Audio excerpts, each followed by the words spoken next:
Hi to everyone, एक बार फिर से आप सबका स्वागत है आज के इस बर्निंग सेशन के अंदर, जो कि लिटरली बहुत ज़्यादा बर्निंग होने वाला है। आप सभी लोग जानते हैं कि बहुत सारी ऐसी कंट्रीज हैं जहां पे सोशल मीडिया प्लेटफॉर्म को छोटे बच्चों के लिए बैन किया गया है। आप अगर देखें, चाहे वो यूके हो, ऑस्ट्रेलिया है, न्यूजीलैंड है, ये कुछ ऐसी कंट्रीज हैं जहां पे जो ऐसे बच्चे हैं जिनकी एज 16 साल से कम है, उनके लिए यहाँ पे सोशल मीडिया प्लेटफॉर्म को बैन किया गया है। कुछ कंट्रीज ऐसी भी हैं जहां पे बच्चों की एज 15 साल है, तो वहां पे भी सोशल मीडिया जितने भी है, चाहे आपका व्हाट्सएप है, इंस्टाग्राम, थ्रेड, इन सभी चीजों को यहाँ पे बैन किया गया है। नाउ द थिंग इज कि यहाँ पे इंडिया में ऐसी क्यों बातें चलना स्टार्ट हो चुकी हैं? क्या इंडिया के अंदर भी सोशल मीडिया प्लेटफॉर्म उन बच्चों के लिए बंद होगा जिनकी एज 16 साल से कम है? तो आइए जरा बात कर लेते हैं। अभी क्या चल रहा है? अभी मोदी जी की विजिट चल रही है। ये विजिट अभी आपने देखा था कि ऑस्ट्रेलिया के अंदर थी। ऑस्ट्रेलिया के साथ में करीबन 18 एग्रीमेंट है जिनको साइन किया गया। इससे पहले इनकी यात्रा इंडोनेशिया के अंदर थी। इंडोनेशिया के अंदर टोटल 14 एग्रीमेंट हैं जिनको साइन किया गया। एंड अब 2 दिनों की यात्रा पे मोदी जी न्यूजीलैंड गए हुए हैं, यानी कि 10 और 11 जुलाई।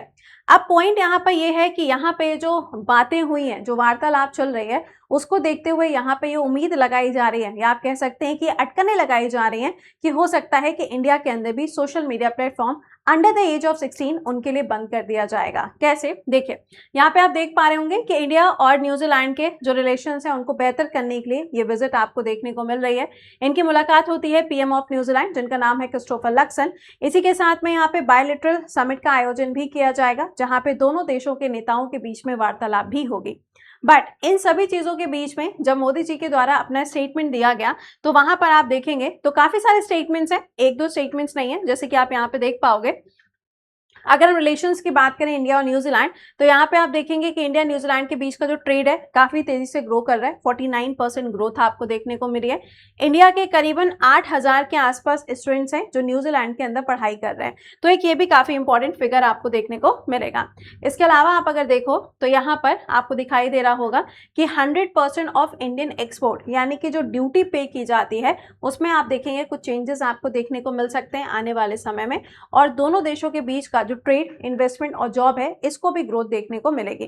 बट इन सभी चीजों के बीच में आपने, ये तो सभी को मालूम है, मतलब इसमें कोई नई बात नहीं है, आप सभी लोग जानते हैं कि ऑस्ट्रेलिया के अंदर 16 साल से कम उम्र के जो बच्चे हैं उनके लिए सोशल मीडिया प्लेटफॉर्म को बैन किया गया था। उसका रीजन दिया गया था कि जो सोशल मीडिया प्लेटफॉर्म है वो बच्चों के दिमाग पे बहुत ज्यादा असर डालता है, उनकी जो मेंटल हेल्थ है वो काफी ज्यादा इफेक्ट होती है, इसलिए इसके ऊपर प्रतिबंध लगाया गया था। तो पीएम मोदी ने ऑस्ट्रेलिया के सोशल मीडिया कानून को ध्यान में रखते हुए कहा है कि ये बहुत ही अच्छा कानून है और इससे भारत को भी सीख लेनी चाहिए। तो इसी वजह से, इनके इस स्टेटमेंट की वजह से ऐसा माना जा रहा है कि हो सकता है कि आने वाले समय में आपको कुछ ऐसे रूल्स, ऐसे रेगुलेशंस देखने को मिले जो उन बच्चों के ऊपर लगाए जा सकते हैं जिनकी उम्र 16 साल से कम है, या मे बी एज ग्रुप यहाँ पे चेंज भी हो सकता है। मे बी अंडर 18 हो सकता है, अंडर 15 हो सकता है, अंडर 11 हो सकता है, कुछ भी रह सकता है। तो यहाँ पे आप देख पा रहे होंगे ऑस्ट्रेलिया ने 16 साल से कम उम्र के बच्चों के लिए सोशल मीडिया पर प्रतिबंध लगाया है। पीएम मोदी की टिप्पणी के बाद में भारत में भी बच्चों के लिए सोशल मीडिया नियमों को लेकर सख्त कानून बनाने की चर्चा बहुत तेजी से देखने को मिल रही है। तो ये थी पूरी न्यूज जो मैंने आपके साथ में शेयर की। आप क्या कहना है इसके बारे में? कमेंट के अंदर लिख के बताइएगा। क्या ये होना चाहिए या नहीं होना चाहिए, या कुछ और टाइप के रूल्स एंड रेगुलेशंस होने चाहिए? क्योंकि आप देख रहे हो ना, आजकल अपने यहाँ पे भी कितने ज्यादा क्राइम बढ़ते चले जा रहे हैं। अभी आपने देखा होगा कि केस ऐसा हुआ है जहां पे एक बेटी ने अपनी मदर की डेथ, मतलब उनको मार दिया just because of the job. तो बहुत सारी ऐसी चीजें आपको देखने को मिल रही हैं जहां पे बच्चे बहुत सारी चीजों को फेस कर रहे हैं। तो ये जो यहाँ पे चीजें हो रही हैं अलग अलग कंट्रीज के अंदर, तो इंडिया यहाँ से कुछ सीखना चाहता है और अपने यहाँ पे जो साइबर क्राइम वगैरह हो रहा है उससे हम कैसे बेहतर तरीके से निकल के आ सकते हैं, उसके ऊपर मे बी आपको कुछ आने वाले समय में नए रूल्स देखने को मिल सकते हैं। तो आपके क्या विचार है कॉमेंट सेक्शन के अंदर लिख के बताइएगा। बाकी आपसे मुलाकात करते हैं कल सुबह 7 बजे लाइव करंट अफेयर के सेशन में, only on text book YouTube channel.